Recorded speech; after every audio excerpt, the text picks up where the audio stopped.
नमस्कार दोस्तों, आइए जानते हैं आज राजस्थान की बड़ी खबरें। आज की पहली खबर है कि गौशालाओं में हुआ बड़ा खुलासा। गोपालन विभाग ने अपनी ऐप को अपग्रेड कर एक बड़ा सुधार किया है, जिससे अब डुप्लीकेट टैग के जरिए गौशालाओं को होने वाले फर्जी भुगतान पर पूरी तरह रोक लग गई है। गोपालन, डेयरी, पशुपालन एवं देवस्थान मंत्री जोराराम कुमावत ने मंगलवार को प्रेस वार्ता में जानकारी दी कि इस तकनीकी बदलाव से राज्य सरकार को करीब 29 करोड़ 58 लाख रुपए की बचत हुई है। मंत्री ने बताया कि अब तक 49,14,414 फर्जी गौंज के टैग पकड़े जा चुके हैं और 28 गौशालाओं को ब्लैकलिस्ट कर उनके भुगतान रोक दिए गए हैं। जांच की जिम्मेदारी भ्रष्टाचार निरोधक ब्यूरो को सौंपी गई है।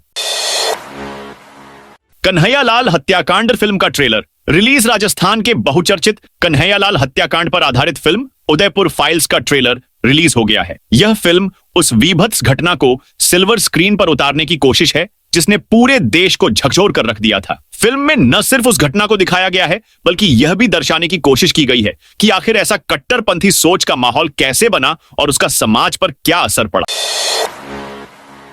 भजनलाल सरकार ने टैक्स फ्री कर दी सीएनजी संचालित सिटी बसें। राजस्थान की भजनलाल सरकार ने पर्यावरण संरक्षण को बढ़ावा देने और वैकल्पिक ईंधन को प्रोत्साहित करने के उद्देश्य से बड़ा निर्णय लिया है। अब प्रदेश में कंप्रेस्ड नेचुरल गैस सीएनजी से संचालित सिटी बसों को टैक्स में पूरी छूट दी जाएगी। परिवहन विभाग के संयुक्त शासन सचिव महेंद्र खींची की ओर से जारी आदेश के अनुसार सीएनजी से चलने वाले सभी व्यावसायिक वाहनों पर केवल 50% टैक्स देय होगा। इस आदेश के लागू होते ही प्रदेश भर के बस मालिकों और वाहन ऑपरेटरों में खुशी की लहर दौड़ गई है।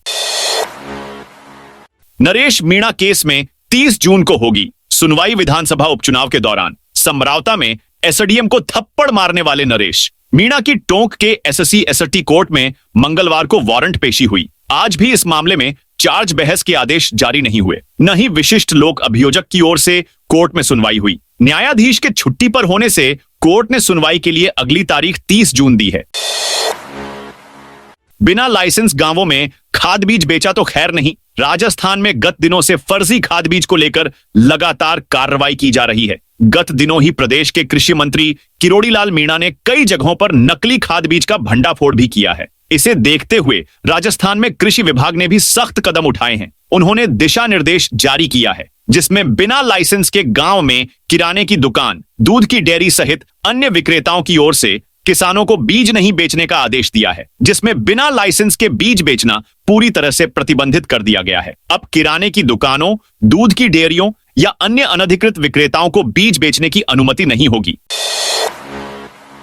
कोटा में आज हड़ताल पर चले गए 600 रेजिडेंट डॉक्टर्स। राजस्थान के कोटा जिले में बुधवार सुबह करीब 600 रेजिडेंट डॉक्टरों के हड़ताल पर चले जाने से स्वास्थ्य सेवाएं ठप हो गई हैं। अस्पतालों में मरीजों की लंबी लाइनें लगी हैं, लेकिन इलाज करने के लिए डॉक्टर्स की कमी पड़ रही है। हड़ताल के कारण कई ऑपरेशन टाल दिए गए हैं, जिससे मरीजों को परेशानी का सामना करना पड़ रहा है। सीनियर डॉक्टरों ने फिलहाल ग्राउंड पर मोर्चा संभाल रखा है, लेकिन रेजिडेंट डॉक्टरों की अनुपस्थिति में चिकित्सा व्यवस्था प्रभावित हो रही है। राजस्थान के कई निजी अस्पतालों ने बनाए अपने नियम। राजस्थान सरकार की ओर से राज्य कर्मचारियों और पेंशनर्स के लिए शुरू की गई Rajasthan government health scheme RGHS में कुछ निजी अस्पतालों की मनमानी अब भी बरकरार है। सरकार ने निजी अस्पतालों को इलाज के लिए अनुबंधित तो कर लिया, लेकिन इनमें से कई अस्पतालों ने आरजीएचएस मरीजों के लिए अपनी सुविधानुसार गाइडलाइन बना दी है। अजमेर और कोटा सहित प्रदेश के कई शहरों में निजी अस्पतालों ने आरजीएचएस मरीजों की अधिकतम संख्या तय कर रखी है। एक दिन में केवल 10 या 15 मरीज ही देखे जाएंगे। दिया कुमारी बोली, खाटू श्यामजी में जल्द शुरू होगा कॉरिडोर बनाने का काम। देश भर में आपातकाल के 50 साल पूरे होने पर भाजपा काला दिवस मना रही है। इन कार्यक्रम के बीच प्रदेश की उप मुख्यमंत्री दिया कुमारी बुधवार को सीकर जाते समय रिंग्स में रुकी। यहां खंडेला विधायक सुभाष वीर के नेतृत्व में सैकड़ों भाजपा कार्यकर्ताओं ने उनका शानदार स्वागत किया। इस अवसर पर मीडिया से बात करते हुए उन्होंने कहा कि आज का दिन हिंदुस्तान कभी नहीं भूल सकता, क्योंकि यह कल इतिहास का दिन है, जिस दिन लोकतंत्र का गला घोंट दिया गया था। राजस्थान से लेकर दिल्ली तक चल रहा सीएम भजनलाल शर्मा को हटाने का षड्यंत्र राजस्थान के पूर्व मुख्यमंत्री अशोक गहलोत ने बुधवार सुबह जोधपुर सर्किट हाउस में मीडिया से बातचीत करते हुए बड़ा बयान दिया है। उनका कहना है कि मुख्यमंत्री भजनलाल शर्मा को पद से हटाने के लिए राजस्थान से लेकर दिल्ली तक षड्यंत्र चल रहा है। उन्हीं की पार्टी के कुछ नेता जो दिल्ली और राजस्थान में सक्रिय हैं, यह साजिश रच रहे हैं। प्लानिंग पूरी हो चुकी है। हम लगातार मुख्यमंत्री को इस बारे में आगाह कर रहे हैं, लेकिन वे हमारी बातों को गंभीरता से नहीं ले रहे।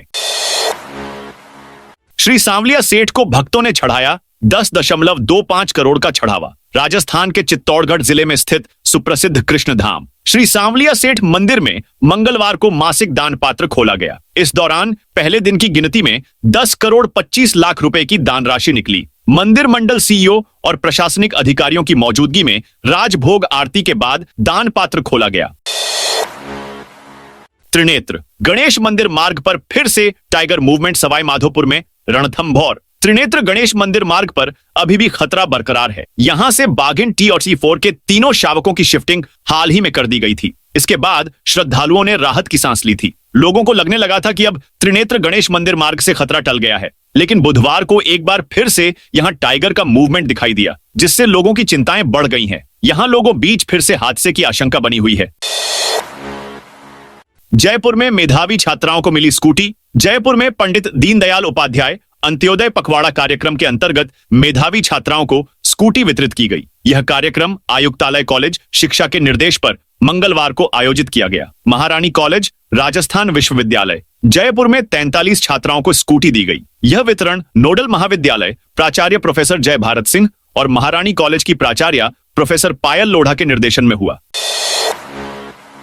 राजस्थान हरियाणा में जलभराव विवाद होगा खत्म। राजस्थान और हरियाणा के बीच लंबे समय से चला आ रहा जलभराव विवाद जल्द सुलझेगा। मंगलवार को राजस्थान के मुख्यमंत्री भजन लाल शर्मा और हरियाणा के मुख्यमंत्री नायब सिंह सैनी के बीच फोन पर बातचीत हुई। बातचीत में यह तय किया गया कि राजस्थान के भिवाड़ी क्षेत्र की जल निकासी और यमुना जल बंटवारे जैसे अहम मुद्दों पर दोनों राज्य मिलकर समाधान की दिशा में काम करेंगे। इस सहमति से दोनों राज्यों के औद्योगिक और रिहायशी इलाकों में जलभराव की समस्या का चला आ रहा विवाद सुलझने की उम्मीद है।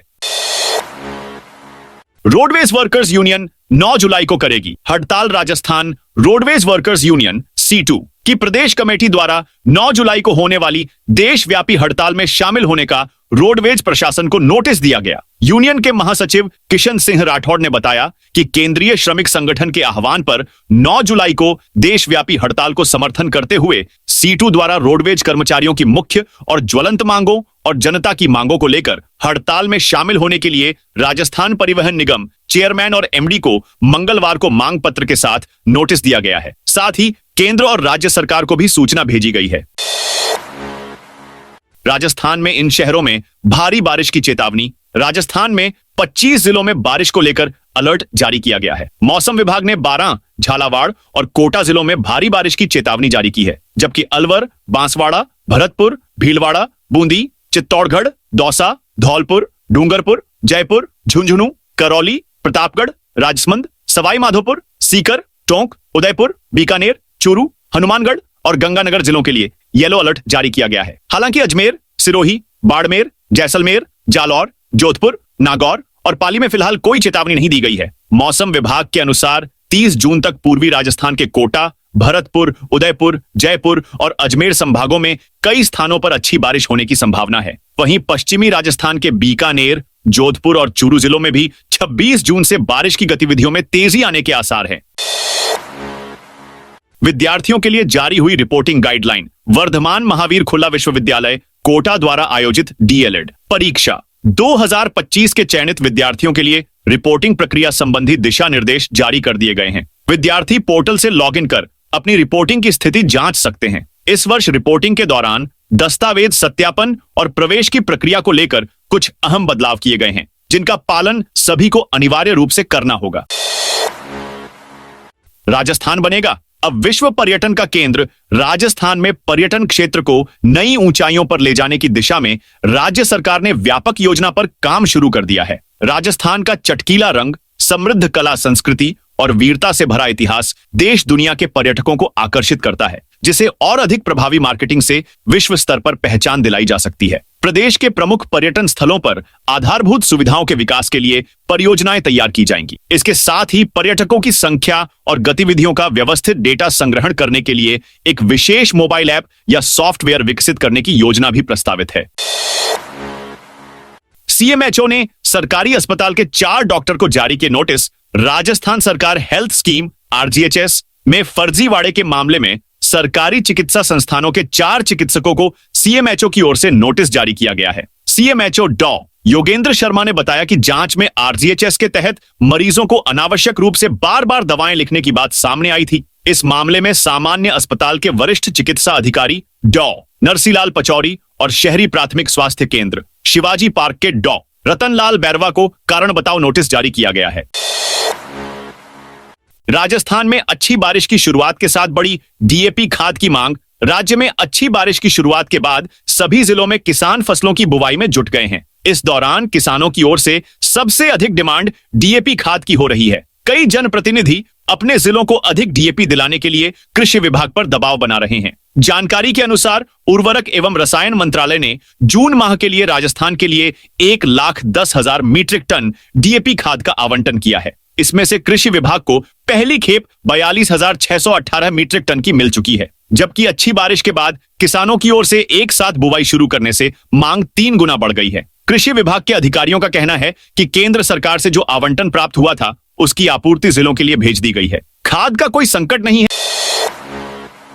राजस्थान में 100 से ज्यादा उपखंड कार्यालयों को खत्म करने की तैयारी। राजस्थान प्रदेश कांग्रेस अध्यक्ष गोविंद सिंह डोटासरा ने मंगलवार को भजनलाल सरकार को लेकर बड़ा दावा किया है। डोटासरा ने कहा कि भाजपा सरकार 9 जिले और 3 संभाग खत्म करने के बाद अब 100 से ज्यादा उपखंड कार्यालयों को खत्म करने की तैयारी में है। कांग्रेस अध्यक्ष ने सवाल किया कि क्या भाजपा सरकार जिले, संभाग व उपखंड कार्यालयों को खत्म करके एवं जनहित की योजनाएं बंद करने को ही अपनी उपलब्धि बताना चाहती है। 2000 का घूस लेते पटवारी गिरफ्तार। जोधपुर के बेलवा गांव में भ्रष्टाचार निरोधक ब्यूरो एसीबी ने एक बड़ी कार्रवाई को अंजाम दिया। ग्राम पंचायत बेलवा का पटवारी दीपक शर्मा, जो अपने पटवार घर में बैठकर आम लोगों के दस्तावेजों का काम करता था, उस दिन खुद कानून के शिकंजे में फंस गया। एसीबी को शिकायत मिली कि पटवारी दीपक शर्मा ने म्यूटेशन, जमीन के नामांतरण के काम के लिए 2000 रुपए की रिश्वत मांगी है। इसकी जानकारी मिलते ही एसीबी की टीम हरकत में आ गई।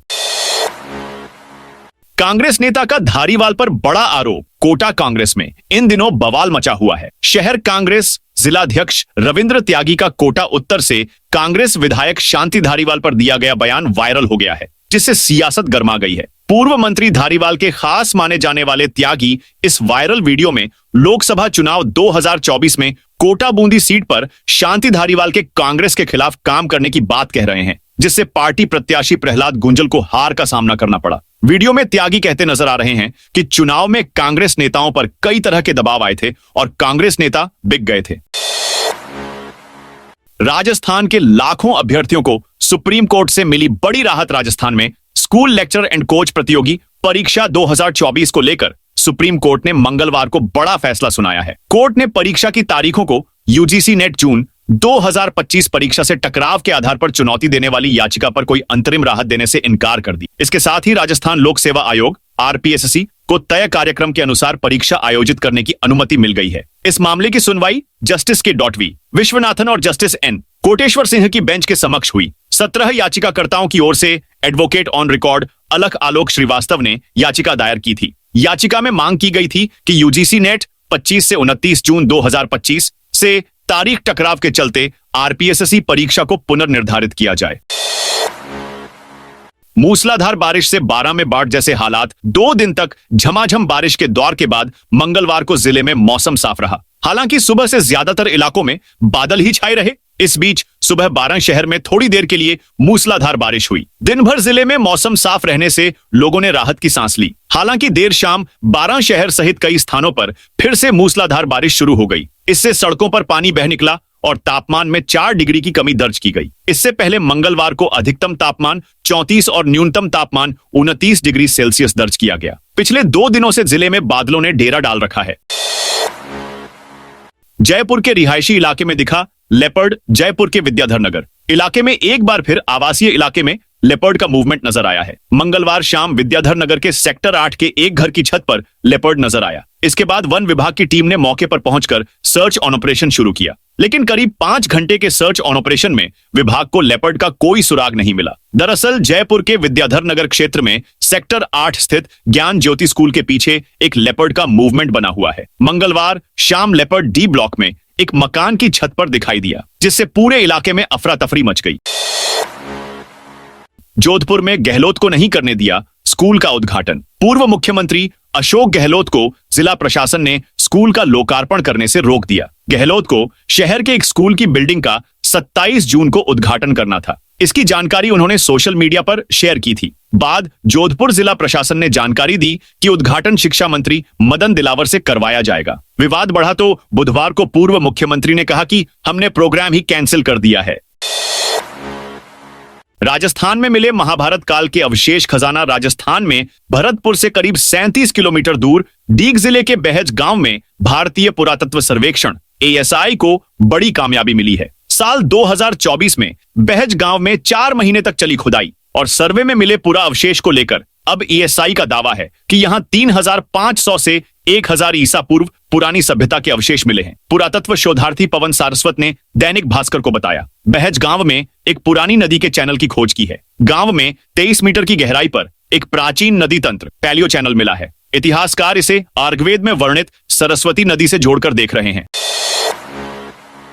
जोधपुर रेल मंडल डिजिटल टेक्निकल नवाचार पर 7 कर्मचारी सम्मानित। उत्तर पश्चिम रेलवे के जोधपुर मंडल में एक सम्मान समारोह का आयोजन किया गया, जिसमें मंडल रेल प्रबंधक अनुराग त्रिपाठी ने 7 कुशल रेल कर्मचारियों को उनकी उत्कृष्ट सेवाओं के लिए प्रशस्ति पत्र और नकद पुरस्कार से सम्मानित किया। 4 कार्मिकों की टीम ने रेल मदद पोर्टल डेवलपमेंट में अपनी अहम भूमिका निभाई। 3 अन्य तकनीशियनों ने सूर्य रथ स्पेशल व अन्य स्पेशल ट्रेनों में अपनी कार्य कुशलता का परिचय दिया। किसानों को 2027 तक मिलेगी दिन में बिजली। धौलपुर में बिजली मंत्री हीरालाल नागर ने सर्किट हाउस में विद्युत विभाग के अधिकारियों के साथ बैठक की। बैठक में जिला कलेक्टर श्रीनिधि बीटी भी मौजूद रहे। मंत्री ने धौलपुर में बिजली चोरी रोकने के निर्देश दिए। उन्होंने कहा कि धौलपुर का ट्रांसमिशन सिस्टम खराब है, इसमें सुधार की जरूरत है। GSS को 400 kV का करने के लिए टेंडर जारी किए जाएंगे। साथ ही 220 kV GSS में भी सुधार किया जाएगा। धौलपुर में 11 वाहनों से 300 पशु मुक्त कराए। धौलपुर में पुलिस ने पशु तस्करी के खिलाफ बड़ी कार्रवाई की है। सदर थाना पुलिस ने आगरा मुंबई राष्ट्रीय राजमार्ग संख्या 54 पर नाकाबंदी कर 11 वाहनों से 300 से अधिक पशुओं को मुक्त कराया है। सदर थाने के कार्यवाहक थाना प्रभारी ASI गिरवाल लाल के अनुसार यह कार्रवाई धौलपुर SP सुमित मेहरडा के निर्देश पर की गई। CO सिटी मुनेश कुमार मीणा के नेतृत्व में थाने की टीम ने विभिन्न स्थानों पर नाकाबंदी की। बीकानेर जिले में जोड़बीड़ आवासीय योजना की अंतिम तारीख बढ़ी। बीकानेर विकास प्राधिकरण BDA की जोड़बीड़ आवासीय योजना के 1600 भूखंडों के लॉटरी से आवंटन के लिए आवेदन की अंतिम तिथि अब 4 जुलाई कर दी गई है। इससे पहले यह तिथि 25 जून निर्धारित थी। BDA सचिव कुलराज मीणा ने बताया कि आवेदक अब 4 जुलाई तक आवेदन पत्र प्राप्त कर आवश्यक दस्तावेजों और शुल्क सहित BDA कार्यालय में जमा करवा सकते हैं। BDA सचिव के अनुसार 18 जुलाई को सुबह 11 बजे रविंद्र रंगमंच में लॉटरी निकाली जाएगी, जिसमें चयनित आवेदकों को भूखंडों का आवंटन किया जाएगा।